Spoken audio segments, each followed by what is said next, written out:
This is your Sound Off Extra review for the 2018 WWE Royal Rumble pay-per-view here on the official YouTube channel for the Solomonster Sounds Off. I am the Solomonster. The pay-per-view just ended a few minutes ago with Ronda Rousey making her WWE official debut at the very end of the Women's Royal Rumble match, which headlined the show. Wasn't quite sure what to make of that. As the pay-per-view went on, I wasn't sure if that was exactly the smartest thing for them to be doing. But they proved me wrong. They actually ended on a strong note. The people stuck with it. I thought it was actually a really good Rumble. In fact, we had two really good, if not excellent, Royal Rumble matches here on the show, which makes this an automatic thumbs up. Even though I was not overly impressed by some of the undercard matches here. But I thought this was an overall thumbs up show, which was very refreshing given some of the garbage we've gotten with the Royal Rumble in recent years. I actually thought the Rumble in 2016 was pretty good. But there's been more bad than good, it feels like, at the Rumble the last few years. And when this show was over, it felt like a lot happened. I was more, happy than not with what they did here on the show. So this gets a thumbs up from me. You guys seem to be in agreement so far. I'm going to wait until the end of this review. I'm getting a ton of responses to the Twitter poll so far. I mean, literally, this poll has been up for about 10 minutes, and there's already over 2,000 of you who have voted. So at the very end here, I'll give you guys a sense of what the results are so far. But let's go back to the very beginning here, and we'll run through this show piece by piece, starting with the Kickoff Show. This was a very long show. The Kickoff Show started at 5 p.m. Eastern. I wasn't even home at 5 o'clock. I don't think I missed much. I did manage to see all the matches at least. They announced a very interesting change that they did not announce on TV. They announced on the pre-show that for the Royal Rumble matches, the winners of both the men's and the women's Rumble matches would have the right to challenge for whichever championship they wanted to. Now, that's not something that they said on TV unless I missed it. That was a new wrinkle in this. So they made that very clear at the beginning that the winners would be able to pick which titles they wanted to challenge for at WrestleMania. And I like that change, actually, because it makes things a little bit more interesting. You don't know who's going to go for what title. I can remember many years ago when The Undertaker won the Royal Rumble in 2007, I guess it would have been. There was a segment on Raw, I think it was, where they had all the champions lined up. They had Batista. They had John Cena and I think Bobby Lashley, who was the ECW champion at the time, and The Undertaker standing there, and you just didn't know. You didn't know who he was going to pick. You didn't know which title he was going to challenge for. So I think it adds to the drama. I like that. I just wish they would have announced that, a week or two ago. Maybe I would have changed my predictions up a little bit. But although overall I didn't do too bad actually in my predictions, but. The couple of other notes here from the pre-show that I wanted to mention. There was an absolutely cringeworthy segment that is worth mentioning here. And I would be shocked if this doesn't pop up in the next Botchamania. With Alundra Blaze. Now, Alundra Blaze was part of the pre-show panel. They brought her in as a guest analyst. I figured she wasn't going to be in the Women's Rumble because she had a knee replacement last month. It's a little too quick, I would think, for her to come back. But they brought her on. And she's on the panel here with Renee Young and Peter Rosenberg, and they brought in JBL, oh joy. And they're all sitting there, and they're pressing her, who do you think is going to win the Women's Royal Rumble match? Because they're going on and on about what a big deal this is, and the Women's Revolution, and on and on and on. And they want to know, who do you think is going to win? And she keeps bobbing and weaving and dodging and just not giving an answer, and it becomes very clear that aside from Asuka, she name-dropped Asuka, she didn't really know anybody. She didn't really know anybody in the Women's Rumble. It took a few minutes for her to mention Nia's name, although she didn't even predict Nia. She just couldn't give an answer. But it was very obvious that she clearly did not know most of the women or just didn't know who was actually in the Rumble tonight. But they wouldn't let it go. And JBL just kept ragging on her, and they just kept pressing her, and it's like, oh my God, this is one of the most uncomfortable things that I've seen on a WWE show in a very long time. So I don't know what their deal was. I don't know why they kept badgering her about it. It was very obvious that she just didn't know, and it was embarrassing that they would bring somebody on there who clearly is not, hip to what's going on with their own product. And I realized it right away. I don't know what took them so long to realize it, but that sucked. They were also showing different Rumble moments throughout the show. 1992, of course. I mean, how could they not feature that? But you learn something new every day. See, I didn't know something here, and I bet you didn't either. So, according to WWE, Stone Cold Steve Austin won his first of 3 Royal Rumble matches in 1998. See, and here I was all these years, the fool that I am, thinking that he won his first Rumble in 97, but oh no. According to Renee Young and Tom Phillips, he won his first Rumble in 1998. Renee says, let's take you to a video package from 1997. And they go to a video package of him winning in 98. And I figure, well, okay, whatever. You know, mistakes happen. Whatever, it happens. So the video finishes, they go to Tom Phillips at ringside, and Tom Phillips, who I'm sure is just a drone like everybody else, is just reading off his script or something, and he goes, there it is, the first of 3 Rumbles that Stone Cold Steve Austin ever won. And I'm like, huh, I guess that would make 2001 his second win.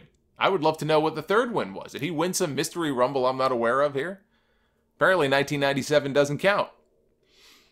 Actually, Bret Hart would tell you that he won the Royal Rumble in 97 and not Stone Cold, which, you know, he kind of did. Stone Cold, he kind of screwed Bret Hart out of that Rumble that year.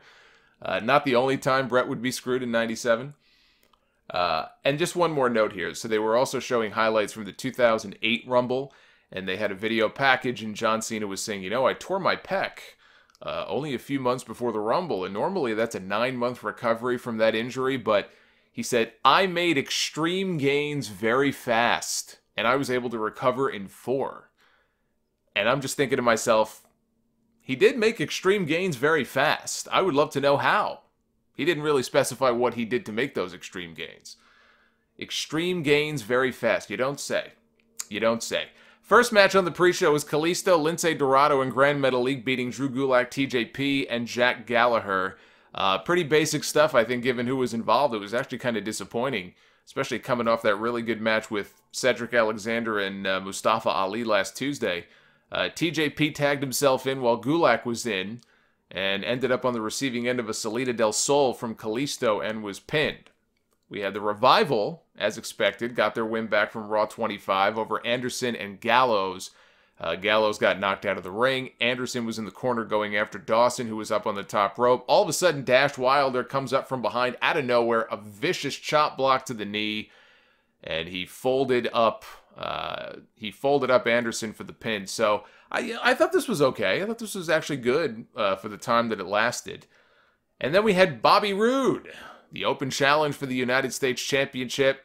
This kind of was added sort of at the last minute, but everybody was all wondering, who's it going to be? Who's going to be the big surprise challenger for the United States Championship? Everybody was all amped up to see who the opponent was going to be, and what a surprise it turned out to be. Mojo Rowley. Mojo Rowley answered Bobby Roode's challenge here. That was quite the anticlimactic choice, I must say. Especially when you consider that these two just had a match in the semifinals of this U.S. title tournament. They just had a match, and even that match wasn't all that good. So for it to be him was quite the disappointment. I was kind of hoping, Lashley or somebody interesting, somebody new, somebody different. Even if it was an NXT call-up, not even necessarily somebody from the outside, but it was just same old stuff, and the match itself was very basic. We got a kind of a botched finish at the end here, which didn't make things any better. Mojo charged into the corner, he missed, and Bobby Roode was very clearly going for the glorious DDT, which is the implant DDT finish, but something went wrong. I don't know if Mojo messed up, if Bobby messed up. Of the two, I'm inclined to think that it would be Mojo and not Roode who would probably screw it up. But what we got was a very weak-looking regular DDT, not the usual implant DDT. And instead of calling for an audible and trying again, Roode just went and pinned him. You can't do that. You can't. Bobby Roode is not new. Bobby Roode is not a rookie. He's been around for a very long time. He's 40 years old. He's been wrestling for many years. I put that on him. He had to know that the thing got botched up. You got to think on the fly here and call an audible and do that spot over, because this looked terrible. I mean, this looked absolutely horrible. It's like the one thing that always bothered me about that title match that Diesel and Shawn Michaels had at WrestleMania 11, besides the fact that they had to play second fiddle to LT and Bam Bam in the main event. But the thing about that match that messed it up and really bothered me was the botched jackknife at the end of that match. It's like Shawn over-rotated and almost like landed on his ass. Those guys should have redid the move too. And that always bothered me. Even when I first saw it when I was much younger, I knew it looked like crap and he just went and pinned him anyway. So this was a bad finish. A bad finish to a match that really wasn't much of anything. So then we had the Royal Rumble pay-per-view itself. Pay-per-view opened with the handicap match for the WWE Championship. AJ Styles defending against Kevin Owens and Sami Zayn. If you would have told me that they were going to open with the WWE Championship match, I would have called you crazy. This match order is not what I would have predicted here on this show. But the good news is we got a hot opener. This was a really fun opening match. Now, there were tags in and out, which they had announced a few weeks ago. Kind of awkward for a handicap match. But you had a tag in and out. Those are the rules. There was a great spot in the middle of this match where Owens catapulted AJ out of the corner. Basically monkey flipped him. And in midair, AJ turned it into a head scissors takeover to Sami Zayn. It looked like he was actually going to crash into Zayn. But he gave him a head scissors on the way down. That was the spot of the match right there. Very impressive stuff. Zayn, later on, he came this close. He's reaching for the tag to Kevin Owens, and he almost touched his fingertips, but didn't quite make the tag. And AJ brings him over to the ropes. He tosses Zayn, just chucks him out of the ring, tosses him out to the floor. Kevin Owens gets in the ring. He comes in anyway. He gives AJ a super kick, throws him into the ropes, goes for the pop-up power bomb, but AJ reverses it into a cradle on the way down and pins Owens to retain the championship. The controversy coming out of this match is that Sami Zayn never did make the tag to Kevin Owens. So therefore, Owens was not the legal man. Sami Zayn was. And even after the match backstage, Owens and Zayn went up to Shane McMahon. They were ranting and raving and pleading their case, and Shane McMahon, of course, just didn't care because he doesn't like them. But clearly this continues this storyline into Tuesday and beyond. We'll find out on SmackDown this week if they're going to get their rematch. Obviously, the story is not over yet. But I thought this was a really fun opener. And on the Kickoff Show, they had Ric Flair on as a panelist. And he looked like he was having a ball. I mean, he was smiling and telling stories. And it was actually a lot of fun. I'll tell you what, it was a lot more fun watching him than it was Alundra Blaze on that pre-show. But he was on there, and he made the comment, he called AJ Styles the Shawn Michaels of this generation, which is quite the compliment, I think, for anybody to say that, but let alone Ric Flair. As much as Flair revered Shawn and wanted to work with him in his last match, for him to say that about AJ is really a big deal. And like I said on Twitter, we're all lucky to have him. We are all very lucky to have AJ in WWE right now. The Usos against Chad Gable and Shelton Benjamin, 2 out of 3 falls for the SmackDown Tag Team titles. Well, at least it went a while before the first fall ended. I always worry about that in these 2 out of 3 falls matches that WWE does. Because so many times we see that first fall end in the first, 2 minutes, 3 minutes. And it's like, what's the point? Why even have a 2 out of 3 falls match if you're just going to do that? So they didn't do that here. It went a little while before the first fall. And I thought this was really good. The problem is the crowd never really got into it the way that I think they all expected them to. They were kind of quiet for most of this match. Very little heat for this. Gable ate the first fall after a super kick party, basically, by the Usos. So the Usos pick up the first fall. Second fall, this was really weird. Now, we've seen clean sweeps before, and frankly, most of the time, they're never any fun. Again, I don't know why you would do a clean sweep in a 2 out of 3 falls match. Unless you're just trying to bury somebody, which I don't think is what they were trying to do here. But the second fall had Jimmy Uso pin Shelton Benjamin with an inside cradle. They were setting up for their finish, so Gable was climbing up to the top rope. He wasn't really paying attention.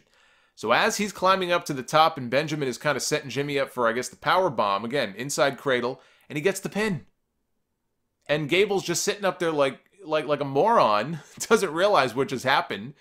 And just like that, a clean sweep for the Usos. And they retain the tag team titles. And I'm watching this and I'm saying, boy, that sucked. Because I was kind of enjoying the match up until that point. But then the finish came out of nowhere. And they didn't give anything to Benjamin and Gable. After they had looked pretty good on TV the last few weeks. I mean, they even had Gable get a win over Jey Uso last Tuesday. I enjoyed that match. And then they do this.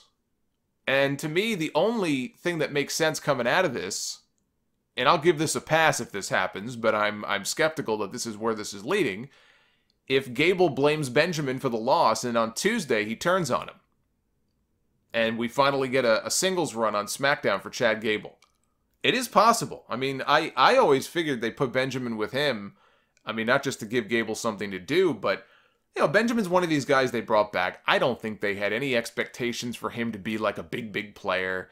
You know, they want to use guys like him to help, you know, kind of give the rub to and elevate and work with the newer, younger guys. And I think Gable is more than ready, and I think there's a lot of potential to see him there as a singles. So if they want to use Shelton to, you know, help do that and have Chad beat the crap out of him and start a heel run, I'm fine with that. I'm ready. I'm ready for a heel or babyface. Doesn't matter to me. There's a lot of potential in Chad Gable. But if that's not what they're doing here, and they just decided to beat them 2 straight falls, and this was just incredibly stupid. And it did bring the match down. It absolutely brought the match down.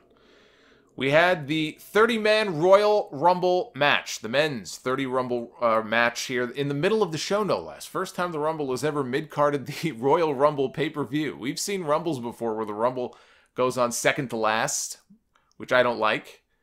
So here we are now. It's, I mean, is it even in the middle? It's like the early part of the pay-per-view. It's just very weird placement here. But they couldn't do both Rumbles back-to-back. I mean, that's just too much. So, 90-second intervals. So, because of that, this thing just felt like it was zipping on by. Rusev started the Rumble at number 1. Finn Balor drew number 2. Rusev just got a massive reaction. Tons of Rusev Day. I mean, Rusev Day was just over like we're over here on this show. People love chanting Rusev Day.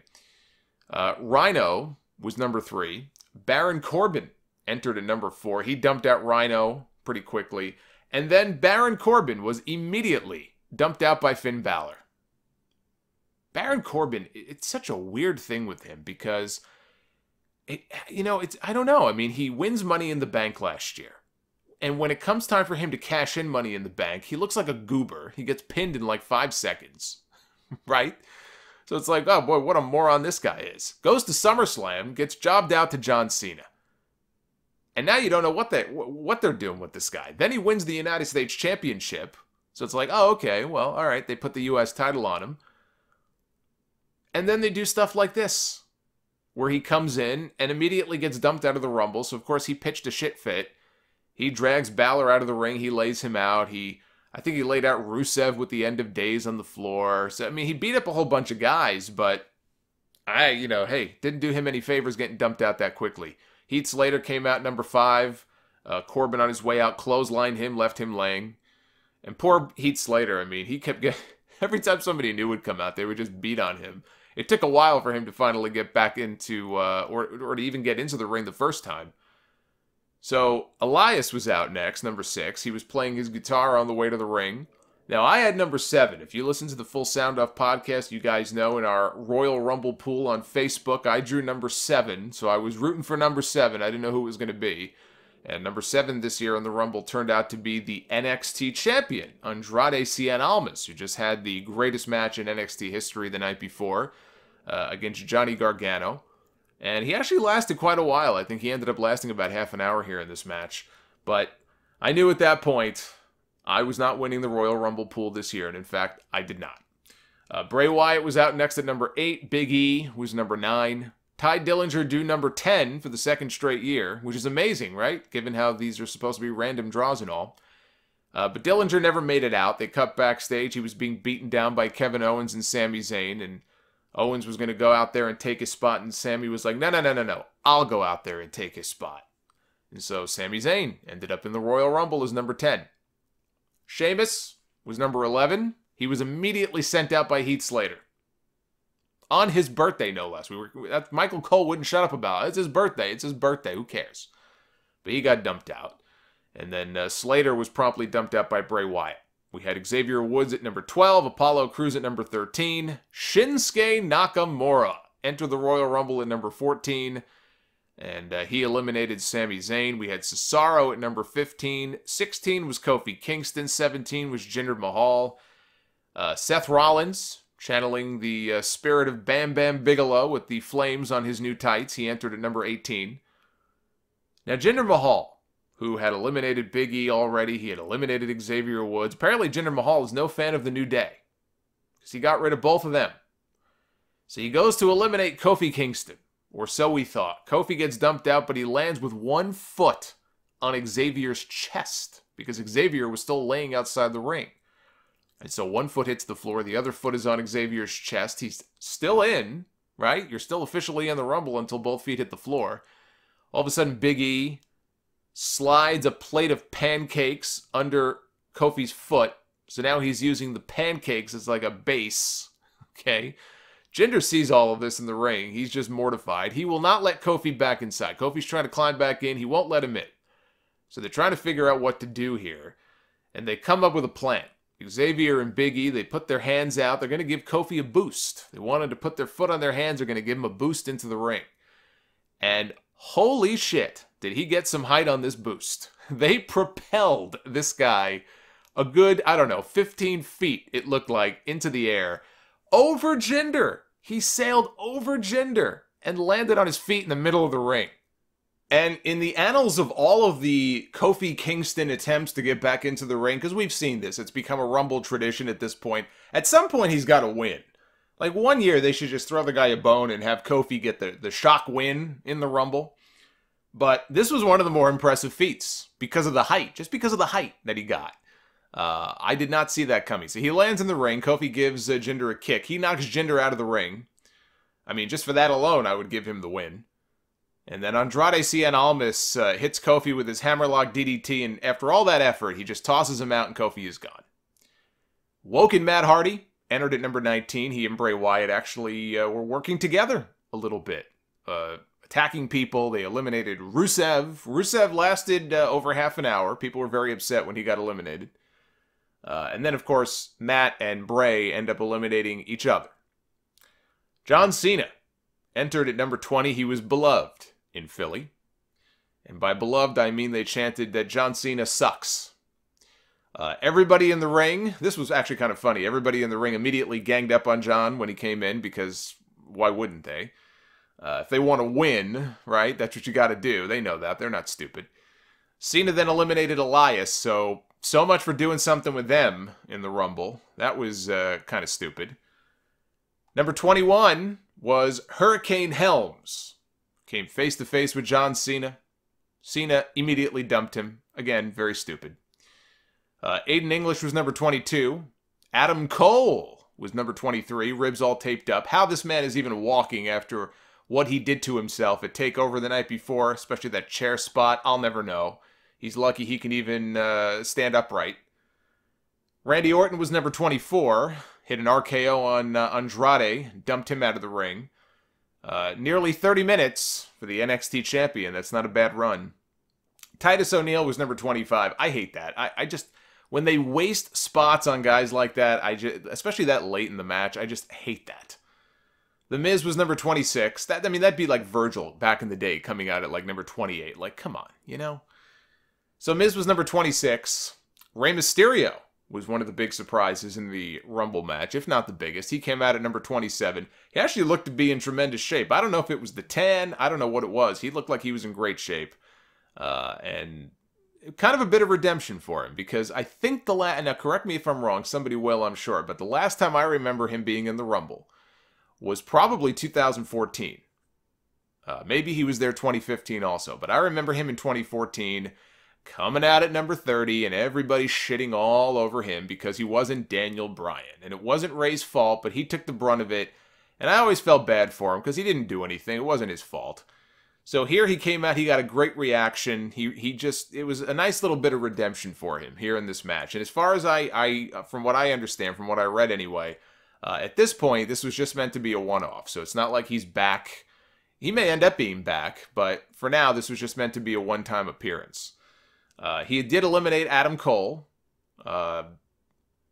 Do they do something with Ray as far as him maybe being the new GM for 205 Live? You know, maybe they could. I mean, I'm still sticking with Rockstar Spud is my pick. But that certainly would be one way to infuse a little bit of star power into that show. Roman Reigns, the big dog, came out number 28. All the Boo Birds were out in full force. No shock there. They're having horrible flashbacks to 2015. We had Roman Reigns and Seth Rollins eliminate The Miz. They teamed up, gave him the triple powerbomb basically out of the ring onto the Miztourage outside. And as soon as they dumped out Miz, Roman turned on Rollins and threw him out of the ring. And that's perfectly fine, because it's every man for himself. And Seth seemed to accept that and understand that. It's too bad Hulk Hogan couldn't do the same back in 1992. When Sid dumped him out of the ring, Hogan bitched like a little baby, and Sid had to look down and tell him, it's every man for himself, big boy. And Hogan cried like a child. Seth Rollins, he didn't cry like a child. He accepted it and he went to the back. That's the way it should be. Goldust entered at number 29, and then number 30. Everybody's wondering, all right, who's it going to be? Is it going to be, you know, Bobby Lashley? Is it going to be The Undertaker? Is it going to be some other mystery guest? Who's it going to be? Turns out to be Dolph Ziggler. Now, I wasn't mad about that at first. I was kind of a little disappointed, and I'm like, all right, well, let's see where this goes, right? This whole storyline has been very weird. He walked out. He surrendered the U.S. title. He's been missing now for weeks. Maybe he'll win. Maybe he'll actually win this time, even though it would be a few years too late, but who knows, right? He comes in number 30, and within 90 seconds, he was gone. A complete and total waste of a spot. And there were some people tweeting me, I didn't think it was a waste of a spot. I enjoyed seeing him. I didn't say that I didn't enjoy seeing him. I said if that's all they were going to do with him, it was a waste of a frickin' spot. You're not going to win this debate with me. It was a waste. So they wasted the number 30 spot in this Rumble, which was stupid. But it came down to Nakamura, Balor, Reigns, Cena, Orton, and Mysterio. Not a bad group of guys to come down to. And it was kind of cool, too, because everybody was kind of taking their position, like, who are you going to align with? And Balor and Nakamura were on one side of the ring, and then Cena, Reigns, and Ray. Or actually, it was more like Cena and Ray, but I think Reigns sort of joined. No, I'm sorry. It was Cena, Orton, and Mysterio. They all kind of, you know, grouped up together on one side. Reigns was sort of by himself. It was like the old guard against the new guard. So I thought that was kind of cool. We get down to the Final Four, and I thought the Final Four was great. Balor, Nakamura, Cena, and Reigns. It was anyone's game. Everybody was worried, oh my God, Roman's going to win, but you didn't really know, right? And you always thought, well, there's a chance John Cena could win. All this talk about him winning title number 17. He could win. I mean, he was maybe the least likely of the bunch, but it could be Cena. Maybe Balor's going to win, right? Ever since they announced that the winner can choose the champion he faces, all of a sudden Balor's name, people were talking about maybe Balor will win and he'll cash in against AJ. And we'll have AJ Styles and Finn Balor in a rematch from No Mercy, I think it was. And they'll do that match at WrestleMania. So maybe it's going to be Balor. And then Nakamura seemed to be the obvious choice. So that's what I liked about the Final Four this year. It was unpredictable. You didn't know for sure. You kind of thought you knew, but you didn't know for sure who was going to win. And I think most people figured it's going to be Nakamura or Reigns. It's just a matter of who is Vince going to pick. And that's one of the things I hated about the Rumble in 2015 when Reigns won. Was it was so blatantly obvious and predictable when it came down to Big Show and Kane and Roman. There was no drama there. It was like whoever put that together should never be allowed to put together a Rumble match ever again. This is how you put together a Final Four in a Royal Rumble match. And so everybody was into it. Nobody was shitting on it and booing it. Everybody was excited and anxious. They just seemed like they didn't want Roman to win, anybody but Roman. So John Cena eliminated Finn Balor. People were not happy about that. Nakamura eliminated John Cena. People were very happy about that. And so it came down to Roman Reigns and Shinsuke Nakamura. These are the two people who it should have come down to. Nakamura hit the Kinshasa. He ended up tossing out Roman Reigns to win the Royal Rumble match, about 65 minutes, which I think makes it one of the longest Rumble matches of all time. I think the longest Rumble might be about 67 or 68 minutes, I think. So I don't think this was the longest, but this had to be one of the longest, which is kind of surprising given that they did 90-second intervals and not 2 minutes. But they did the right thing. Those last several minutes I thought were fantastic. They were fantastic in nearly giving me a heart attack. High anxiety, making you think that they were going to go the wrong way with it. But in the end, they picked the right guy. The right man won. And Renee Young got in the ring. She asked Shinsegae afterwards, okay, which champion are you going to go after at WrestleMania? And he picked, to no one's surprise, AJ Styles. And the place went nuts. So people are going to get what they want. It's finally happening. We get AJ Styles and Shinsuke Nakamura for the WWE Championship at WrestleMania 34. A match worthy of the main event, even if it doesn't actually close out the show, which it probably won't, but a definite main event caliber match for WrestleMania. In fact, I'll go so far as to say that if they let these guys go out there and do their thing and give them plenty of time, 25, 30 minutes to have a championship match for the ages, it could end up being one of the best championship matches in WrestleMania history. These two guys have the potential to go in there and have that kind of match. Are they going to? I don't know. But they have the chance. I'm looking forward to it. So, largely because of the last several minutes, I thought this was a really good Royal Rumble match. I thought this was the best Rumble match in years. I'd have to really think to figure out like how far back it goes. Because I didn't think the 2016 Rumble was a bad match. I was there for that. I mean, I had fun watching that one. I think this was probably better than that one. So yeah, I would say that this was the best men's Rumble match in many years. Absolutely. And now, admittedly, that's a low bar because there haven't been a whole lot of what I would call great Rumbles in recent years. But, you know, the one thing I guess I was kind of disappointed by was I was hoping for more surprises. I mean, Ray was a nice little surprise. Hurricane, I mean, who cares? I wish they had some more surprises, but the fact that they didn't, I mean, that doesn't make it a bad match. We had Sheamus and Cesaro against Seth Rollins and Jason Jordan for the Raw Tag Team titles. By this point, the crowd was dead. The crowd was completely spent. They had just watched a Royal Rumble match for over an hour, and a very dramatic finish that everybody in that building anyway seemed to be into and very loud for. So now, this was kind of the equivalent of what used to be the women's piss break match on these pay-per-views back in the day. They would kind of, you know, put this in there as the second to last match and everybody would be dead. And then for the main event, they would bring everybody back up. So these guys, unfortunately, and all four of these guys, actually Jordan wasn't, but 3 of the 4, were in the Royal Rumble match.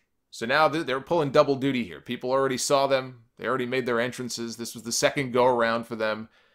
People just were not into this. I was exhausted after watching the Rumble, so was Philadelphia. And Jason Jordan went into this match with an injury. I'm not sure what kind of injury it is, but he's hurt. And he wasn't really able to do much. He hasn't worked. I don't really think he's worked any house show matches now in 2 weeks. So how seriously hurt he is, I don't know. But Rollins worked the majority of the match. I mean, we basically got a second handicap match on this show. We had the opening match, and then this basically was a handicap match. Now, Rollins eventually got to the corner, and Jordan tagged himself in. Jordan, I think what happened was Jordan, I believe, had been sent into the post. And so he was all groggy, and he was almost acting like he might be concussed. So he wasn't in the ring very long. He tagged right back out. Ended up taking a seat on the ring steps outside to sort of collect himself. And that left Seth all by himself. And Seth was trying to get his attention, come back in, help me, and Jordan was just sitting there doing, you know, minding his own business. Left Rollins to the wolves. Rollins got brogue kicked. And then Cesaro and Sheamus executed a double team white noise. And Cesaro pinned Seth Rollins to win their 4th tag team titles. And although according to the WWE Twitter account, they are now 3-time tag team champions. So between this and the Royal Rumble botch with Austin on the pre-show, WWE doesn't seem to know what they're talking about. But they are 4-time tag team champions.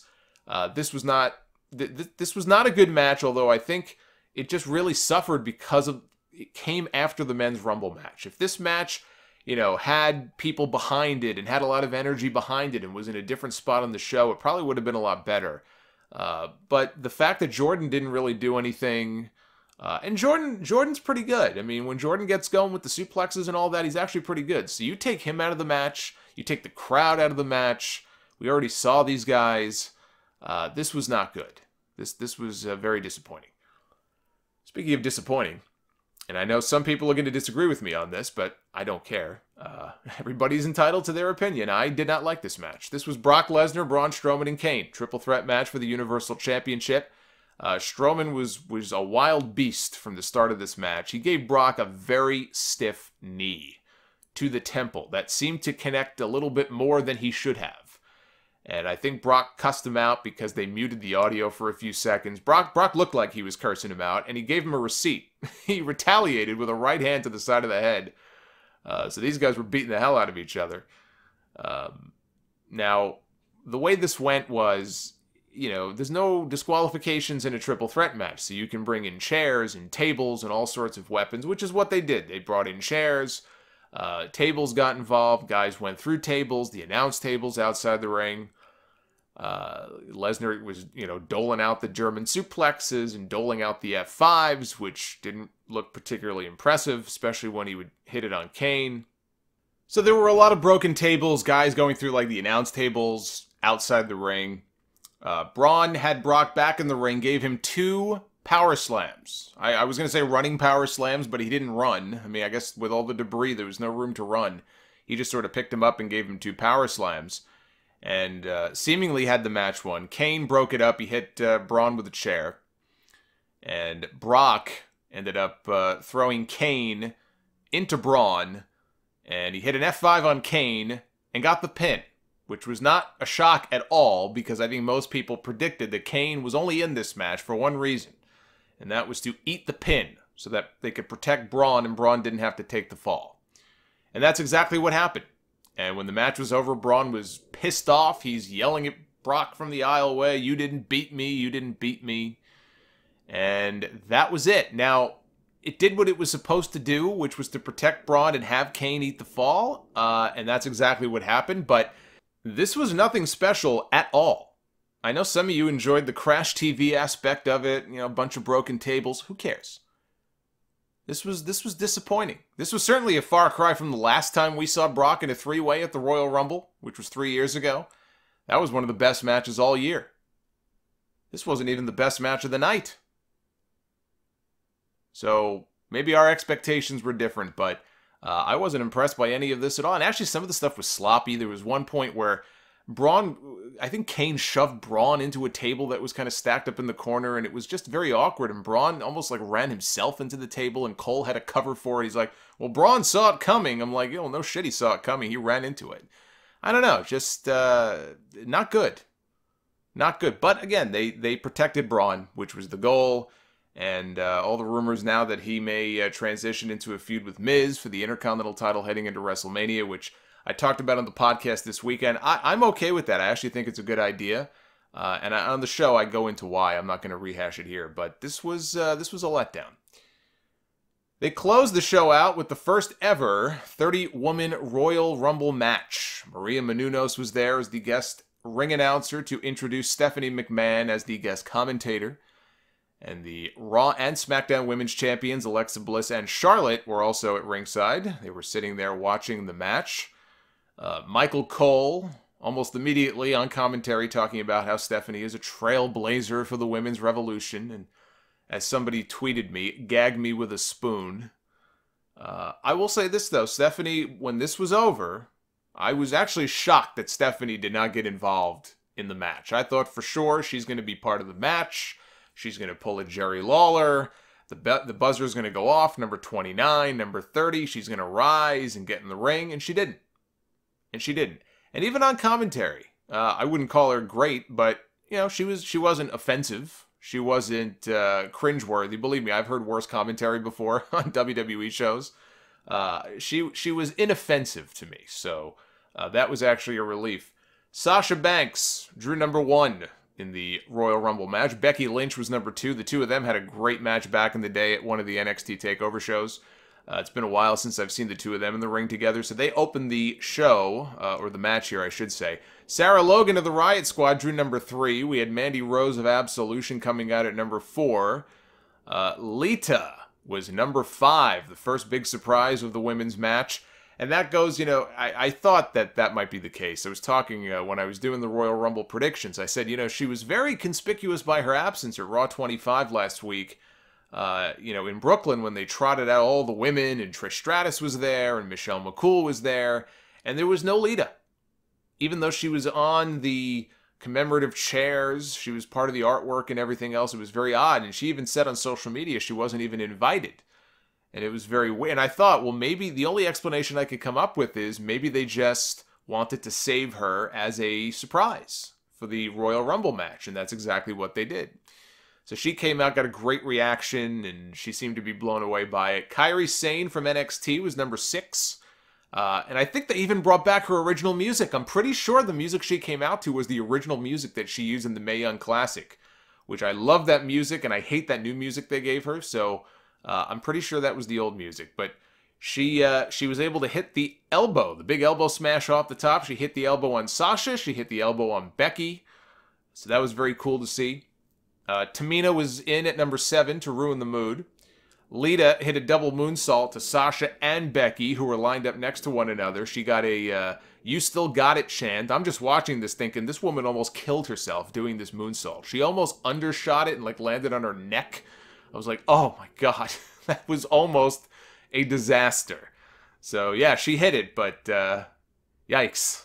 That you know, an extra inch or two, and that would have ended very badly for her. Lita then eliminated Tamina, and then Becky dumped Lita, which made Becky a heel for all of 5 seconds. People were not happy about that. I wasn't happy about that either. We got no Trish and Lita spot here in this match. That's bullshit. That's what that is. I can't believe that. I can't believe they didn't have the two of them cross paths once in this match.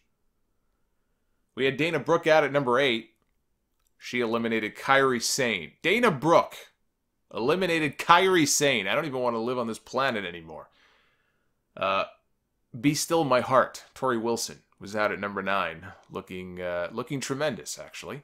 Sonya Deville of Absolution was number 10. Liv Morgan of the Riot Squad was number 11. Molly Holly was number 12. She was one of the ones I said on the podcast I was hoping we would see her. And there she was. She looked good.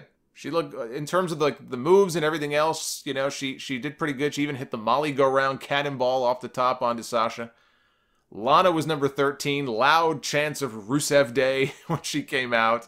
The entire building erupted into Rusev Day chants. Michelle McCool was out at number 14, according to WWE, one of the greatest female superstars of all time, Michelle McCool.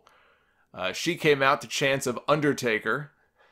So she eliminated a bunch of people. She was like the Undertaker in this match. She dumped out like at least 3 or 4 different people, including Lana and Molly Holly. Ruby Riott was out number 15. Vicky Guerrero, shrieking on the microphone, doing her whole excuse me shtick, came out at number 16. She was promptly dumped out by the rest of the women. Carmella was out at number 17.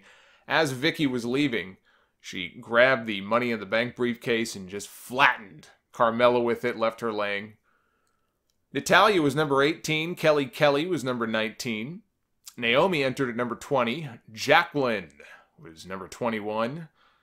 Nia Jax was number 22. She eliminated Naomi, or so we thought. Naomi was sort of the Kofi Kingston of the Royal Rumble match here. So what happened is Nia throws Naomi out of the ring. And there's a bunch of women outside. They catch Naomi, and she ends up landing safely on the barricade. So now she's straddling the barricade, trying to figure out what the hell am I going to do here. She ends up walking the barricade over to where the timekeeper and the ring announcer is, and Maria Menounos is sitting in a chair. And it looks like she's trying to take a selfie of herself. And Naomi's basically like, get the hell out of the way, woman. I'm like trying to get back into the ring here. So Maria gets up, and Naomi gets in the chair. And she has her feet up on the chair, and she sort of pedals with her hands on the ground. She pedals herself over to the ring steps and makes it safely to the ring steps. Everybody cheers. Everybody's all impressed. And so naturally, as soon as she gets in, she got dumped out like 10 seconds later. Ember Moon was number 23. Her injured arm was all wrapped up from her match with Shayna Baszler the night before. The Glamazon, Beth Phoenix, was a surprise here in this Rumble, number 24. She went, and she looked great. She actually did not, some of the women get in there, they look a little bit different. They're older, or their hairstyle is different or whatever. She looked like she was out of a time warp. She looked exactly the same way that she did the last time we saw her on WWE television. So she comes in there and goes face-to-face with Nia Jax, and everybody is going crazy. I think they were starting a yes chant. We had Natty and Beth teaming up, right? They were partners. They were a unit back in the day, best friends. And they hug, they embrace. And you can see this coming from a mile away, but Natty then turns on Beth Phoenix and eliminates her. Asuka entered at number 25. It was all but over at that point. Asuka comes in. We got a little showdown with Asuka and Ember Moon. And what was really cool about this is the place went crazy. Right? So that was a whole big feud in NXT. You never really know how the crowd, as far as these main roster crowds, are going to respond. Probably a lot of leftover NXT fans from the night before, because they knew exactly what the history was between these two women, and they went crazy like this was a really big deal. And we had Ember Moon hitting a one-armed eclipse from the top rope onto Asuka. The one thing about this I didn't like, now Ember ended up getting eliminated here by Asuka, but what I didn't like is, we talk about no-selling her big move, right? So one-armed or not, she hits the move. She hits her finish. She hits the eclipse. And 5 seconds later, Asuka's up like nothing ever happened. That I thought was stupid. So anyway, Ember is eliminated. Mickie James comes out number 26. We had Nikki Bella out at number 27 to John Cena sucks chants from the crowd. Brie Bella was out at number 28. We had Bayley entering the Rumble at number 29, which left one spot remaining. And so again, it's like, who's it going to be? Is it going to be Stephanie? Is it going to be Ronda Rousey? Is it going to be Trish Stratus? I mean, I figured at that point it was going to be Trish, and sure enough, it was. Trish Stratus entered at number 30. We got a Trish and Mickie James stare down to a big pop from the crowd. So we didn't get to see Trish and Alita in the ring, but at least we got Trish and Mickie. And I could be wrong about this, but I could have sworn that I saw Trish almost like mocking the the hand gesture that, if you remember the hand gesture that Mickie did during their match at WrestleMania 22, which is edited now off most WWE DVDs. I don't know if it's on the network. My guess is they probably edited it off the network. You guys know what I'm talking about. It almost looked like Trish was sort of like mimicking or miming that, but the camera didn't either cut away or didn't really get a good view. So we haven't forgotten. So that was really cool to see the two of them go back and forth, and she ended up dumping Mickie. So Sasha Banks dumped out her best friend Bayley, because again, it's every woman for herself.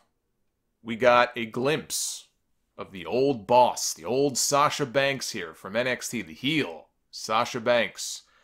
She's trash-talking Asuka. She's trash-talking everybody, actually, including Trish Stratus. But she's trash-talking Asuka, and she's, ganging up on her with the Bella Twins. They're all kicking Asuka's ass, and Sasha goes to set Asuka up in the corner for the double knees. She goes up, and when she jumps up for the double knees, the Bellas catch her in midair and throw her out to the floor. And so now we're down to the Bella Twins and Asuka. And Brie, I forgot how, Brie somehow ended up over the top on the apron. Nikki knocked her sister on purpose. This was not an accident. She knocked her sister off the apron, much to the surprise of the announcers. Everybody acts all surprised. But this is the same woman who once told her sister that she wished she died in the womb. Okay, this should come as a surprise to nobody that she would do this. So it comes down to Nikki and Asuka. And I think this is great, because it's obvious at this point Nikki's not winning this match. But you want to get maximum heel heat, right? People are projecting onto Nikki Bella here. I mean, the woman came out, the chance of John Cena sucks for some reason. They knew what they were doing by having her in there in the end with Asuka. So I thought that was actually kind of genius, because they knew it was going to be a huge reaction when she ultimately dumped her out, which it was. They ended up on the apron, right? They had both gone over the top. So they're on the apron. Both of them are in jeopardy of being eliminated here. Asuka got knocked down, but she kicks the legs out from underneath Nikki. It knocks her off the apron, sends her to the floor, and Asuka wins the first ever Women's Royal Rumble match. So they bring Charlotte and Alexa into the ring for Asuka to choose which championship she wants to go after at WrestleMania. people very clearly were hoping that she would pick Charlotte, and that is obviously the much bigger match than Asuka and I don't know. I shouldn't say nobody wants to see it, but I think very few people would choose Asuka and Alexa over Asuka and Charlotte. So that's the match that most people wanted to see. All of a sudden, before she can make her decision, all of a sudden, Ronda Rousey walks out to a pretty nice ovation, actually, from the crowd. She's wearing Roddy Piper's leather jacket. Apparently, Piper's son gave the jacket to her, so that really was his. She got into the ring, and she went to go shake Asuka's hand, but Asuka slapped it away. Everybody went, ooh. See, there's another match I'd like to see. Asuka and Rousey. Right? I mean, Asuka's been using that armbar now for the last couple of months. It almost seems like they've been setting up for that. But she slaps the hand away. Ronda then very awkwardly looks up at the WrestleMania sign. Yes, it is back. The WrestleMania sign is up in the arena, up in the rafters. She looks up at the WrestleMania sign and she points, because that's what you're taught to do in WWE. You have to look and you have to point, and you have to hold that pose in very awkward fashion. Welcome to WWE, Ronda Rousey. This was her initiation. You are now officially a WWE superstar. You are not a superstar until you point awkwardly at the WrestleMania sign. And then she left the ring, and she had a tense handshake at ringside with Stephanie McMahon before walking out. Now, I know there's going to be a lot of hate on Ronda, taking away from Asuka's big moment here at the end and diverting attention to what should have been her big celebration. But I thought what they did here was actually really smart. I thought it was kind of genius, actually. You don't give away Asuka's choice yet, right? We already know Nakamura's choice. He already picked his champion. So, at least here now, you've got the intrigue with Ronda. What's her role at WrestleMania going to be? Obviously, she's going to be there. Why would you give away Asuka's choice now? Why wouldn't you milk it? They can milk this now for ratings, and they can milk it for intrigue heading into WrestleMania. Because I suspect we're not going to get a decision this week either. Right? They're going to milk this thing for all it's worth. I think it would have been stupid for them to give it away tonight. So I actually think it was really smart. I know people are going to be really frustrated by it, but it's a smart move. Michael Cole then's going, he's plugging a major announcement. Go on social media, there's a major announcement, which was ESPN reporting that Ronda Rousey has signed a full-time deal with WWE. We still don't know what that means. I mean, I doubt that she's going to be working house shows, for example. Maybe she's got a Brock Lesnar type deal. I don't know, but it says a full-time contract with WWE. The quote from Ronda reads as follows. She says, "This is my life now. First priority on my timeline for the next several years. This is not a smash and grab. This is not a publicity stunt. When I first met with Triple H, I told him there are other things I can do with my time that'll make me way more money, but I won't enjoy nearly as much." So it sounds like she's all in. And I don't mean the Cody Rhodes show that they're doing later this year. She's all in here with WWE. We know she's a big wrestling fan. She's been to WWE shows and PWG shows, and so she's a legit fan, and she wants in, and she's been training now for a number of months. We know that.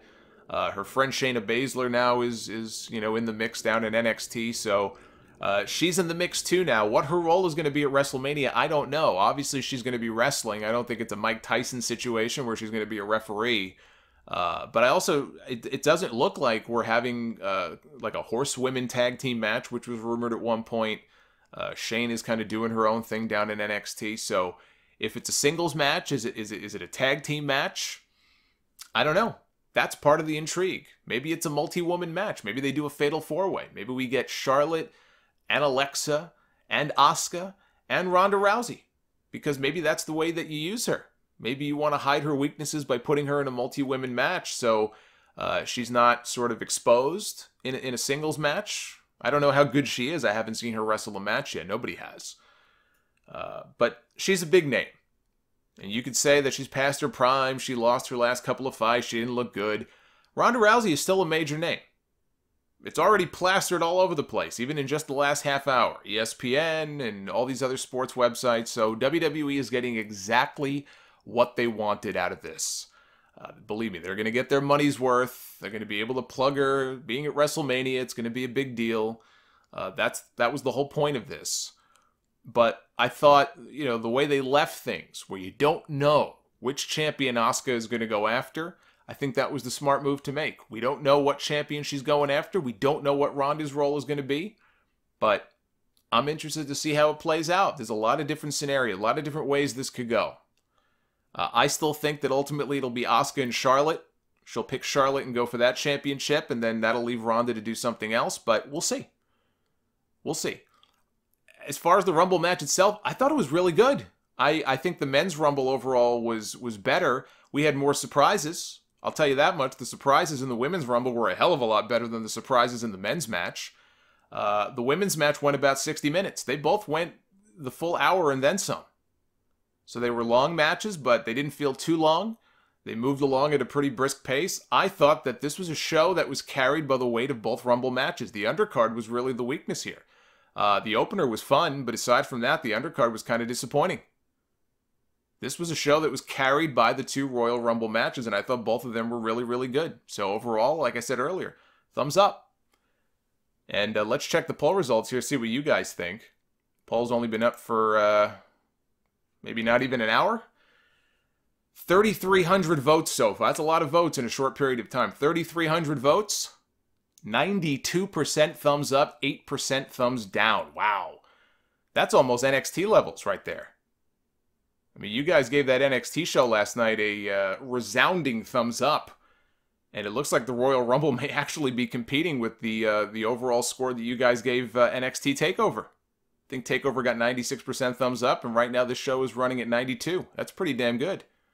A really good Royal Rumble show overall, and we'll see what happens now. We are officially on the road to WrestleMania. We know where we're heading with some of the matches and not others, and if there was one time of year that you want to try to be excited about when it comes to WWE, this is it.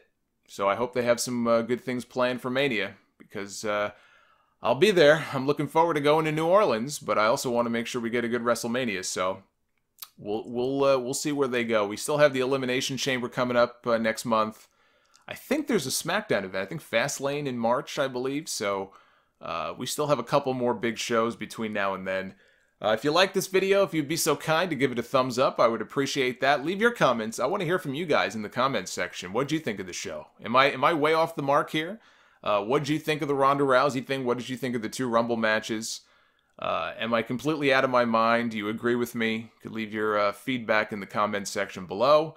If you want to download the MP3, as always, you'll find the link to the audio in the video description, just FYI.